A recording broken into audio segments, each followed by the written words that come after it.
Circulation ని ఆయన పట్టించుకోలేదు. టీవీ ఛానళ్ల ప్రేక్షకాదరణ చూడలేదు. నాటి అధికార పార్టీ పత్రిక టీవీని మాత్రమే చదివారు, చూశారు. నిబంధనలన్నీ పక్కన పెట్టి అడ్డగోలుగా జగన్ రోత పత్రికకు, కూలి మీడియాకు 100 కోట్ల ప్రజాధనాన్ని దోచిపెట్టారు. అంతేకాదు జగన్ మీడియా, వైసీపీ సోషల్ మీడియాలో పనిచేసే వారిని అడ్డగోలుగా నియమించి అధిక వేతనాలు కట్టబెట్టారు. ఆయనే నాటి సమాచార పౌర సంబంధాల కమిషనర్ తుమ్మా విజయ్ కుమార్ రెడ్డి. ఆయన నిర్వాకాలపై విచారణ జరిపిన విజిలెన్స్ అండ్ ఎన్ఫోర్స్మెంట్ విభాగం అక్రమాలని ప్రభుత్వానికి నివేదించింది. ఆ నివేదిక ఆధారంగా చట్టపరమైన చర్యలు తీసుకోవాలని అవినీతి నిరోధక శాఖను కూటమి సర్కార్ ఆదేశించింది. దీనిపై దర్యాప్తు చేపట్టాలని ACB DG, Guntur ACB ASP మహేంద్రకు ఉత్తర్వులు ఇచ్చారు. విచారణ అనంతరం విజయ్ కుమార్ రెడ్డి గుర్తు తెలియని వ్యక్తులపై కేసు నమోదు చేశారు.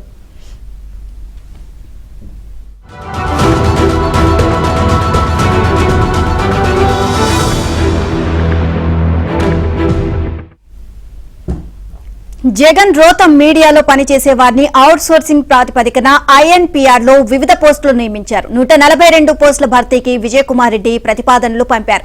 2019 డిసెంబర్కే కాంట్రాక్టు కాలపరిమితి ముగిసిపోయినా కార్తికేయ సెక్యూరిటీ సర్వీసెస్ ఏజెన్సీని 2020 జూలై వరకు పొడిగించారు. తద్వారా 2016లో విడుదలైన జీవో 151ని విజయ్ కుమార్ రెడ్డి ఉల్లంఘించారు. అంతేకాదు ఈ నియామకాల్లో రిజర్వేషన్ నిబంధనలను పాటించలేదు. అడ్డగోలుగా నియామకాలు జరిపేశారు. ఖాళీ అయిన పోస్టులను కాంట్రాక్టు సంస్థ ద్వారా భర్తీ చేయాలి. పత్రికల్లో ప్రకటనలు ఇవ్వడం, తగిన విద్యార్హతలు కలిగిన అభ్యర్థుల నుంచి దరఖాస్తులు ఆహ్వానించడం, ఇంటర్వ్యూల ద్వారా ఎంపిక చేసి అపాయింట్మెంట్ లెటర్లు ఇవ్వాలి. ఈ నియామక ప్రక్రియ మొత్తం అదే చూసుకోవాలి. అయితే విజయ్ కుమార్ రెడ్డి ఈ నియామకాలన్నీ చేపట్టారు.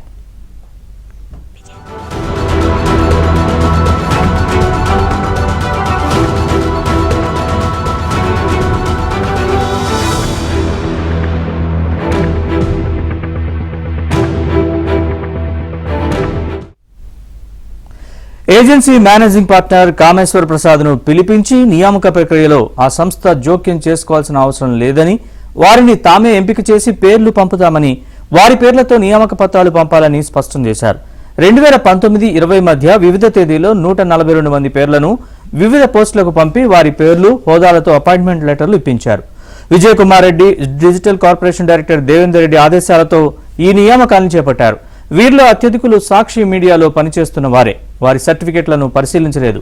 చాలా మంది రెజ్యూమ్లు ఏజెన్సీ వద్ద గానీ, ఐఎన్పీఆర్ వద్ద గానీ లేవు. మరో 113 మంది వైసీపీ సోషల్ మీడియా కార్యకర్తల్ని, సాక్షి సిబ్బందిని అక్రమంగా content developers, social media అనలిస్టులు, digital campaigners లాంటి పోస్టుల్లో ఆంధ్రప్రదేశ్ అవుట్సోర్సింగ్ కార్పొరేషన్ ద్వారా నియమించారు.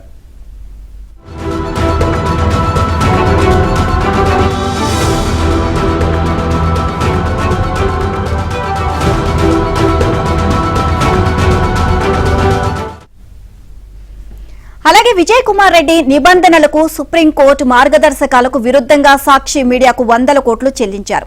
2019-24 నడుమ ఎలక్ట్రానిక్ మీడియాకు మొత్తం 26.71 కోట్ల ప్రకటనలు ఇవ్వగా, ఇందులో సాక్షి, TV9, ఎన్టీవీకి 16.179 కోట్లు చెల్లించారు.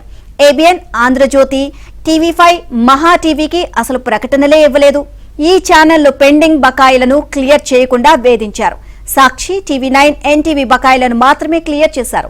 ప్రింట్ మీడియాకు క్లాసిఫైడ్ డిస్ప్లే ప్రకటనల కింద 2019-24లో ప్రభుత్వం మొత్తం 850.298 కోట్లు విడుదల చేయగా, ఇందులో 43% అంటే 371.124 కోట్లు ఒక్క సాక్షి మీడియాకే ఇచ్చారు. అలాగే ప్రకటనల రేటు పెంచాలని సాక్షి మీడియా కోరడం ఆలస్యం, అడ్డగోలుగా పెంచేశారు. ఆ సంస్థ అడిగిన దానికంటే ఎక్కువే పెంచారు.